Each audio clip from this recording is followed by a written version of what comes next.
വൻ നാശനഷ്ടം വിതച്ചുകൊണ്ട് ഭാവി ചുഴലിക്കാറ്റ് ചൈനീസ് തീരത്തേക്ക് അടുക്കുന്നു. കിഴക്കൻ ചൈനയിലെ പ്രമുഖ നഗരമായ വെൻഷൌവിൽ ഞായറാഴ്ച പുലർച്ചെയോടെ ചുഴലിക്കാറ്റ് കരതൊടുമെന്നാണ് പ്രവചനം. സുരക്ഷാ മുൻകരുതലിന്റെ ഭാഗമായി ചൈനയിൽ ഇതുവരെ 6 ലക്ഷത്തിലധികം ആളുകളെ സുരക്ഷിത സ്ഥാനങ്ങളിലേക്ക് മാറ്റിപ്പാർപ്പിച്ചു. ജപ്പാനിലെ തെക്കൻ ദ്വീപുകളിലും തായ്വാനിലും കനത്ത കാറ്റും മഴയും വിതച്ച ശേഷമാണ് ഭാവി ചൈനീസ് തീരത്തേക്ക് നീങ്ങുന്നത്.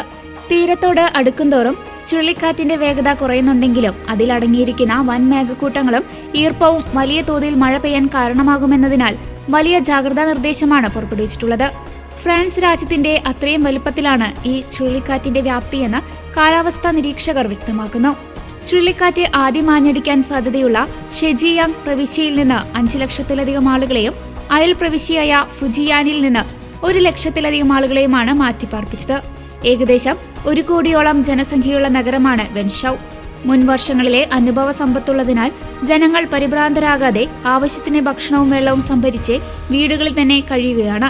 ഭാവി ചുഴലിക്കാറ്റ് തായ്വാനിൽ നേരിട്ട് കരതൊട്ടില്ലെങ്കിലും ദ്വീപിന്റെ വടക്കൻ മേഖലകളിൽ കനത്ത നാശനഷ്ടമാണ് ഉണ്ടാക്കിയത്.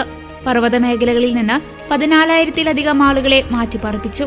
തായ്വാനിലെ പ്രധാന അന്താരാഷ്ട്ര വിമാനത്താവളമായ താവോയുവാൻ വഴിയുള്ള 920 അന്താരാഷ്ട്ര സർവീസുകളും 282 ആഭ്യന്തര സർവീസുകളും പൂർണ്ണമായി റദ്ദാക്കി.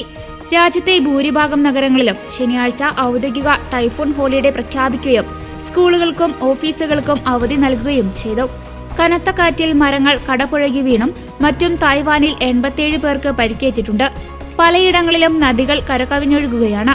ചുഴലിക്കാറ്റ് ജപ്പാനിലും തായ്വാനിലും നേരിട്ട് ആൾനാശം ഉണ്ടാക്കിയിട്ടില്ലെങ്കിലും ഭാവി സൃഷ്ടിച്ച അന്തരീക്ഷ വ്യതിയാനം മൂലം പടിഞ്ഞാറൻ മൺസൂൺ ശക്തമായതിനെ തുടർന്ന് ഫിലിപ്പീൻസിൽ കനത്ത പ്രളയമുണ്ടായി. വെള്ളപ്പൊക്കത്തിലും ഉരുൾപൊട്ടലിലും പെട്ട് ഫിലിപ്പീൻസിൽ 17 പേർ മരണപ്പെട്ടതായാണ് റിപ്പോർട്ടുകൾ. നിലവിൽ കടലിലൂടെ വടക്ക് പടിഞ്ഞാറ് ദിശയിലാണ് ചുഴലിക്കാറ്റിന്റെ സഞ്ചാരം. ചൈനീസ് തീരങ്ങളിൽ കടൽ അതിശക്തമായി ക്ഷോഭിക്കാൻ സാധ്യതയുള്ളതിനാൽ കപ്പലുകൾക്കും മത്സ്യബന്ധന ബോട്ടുകൾക്കും കർശന വിലക്ക് ഏർപ്പെടുത്തിയിട്ടുണ്ട്.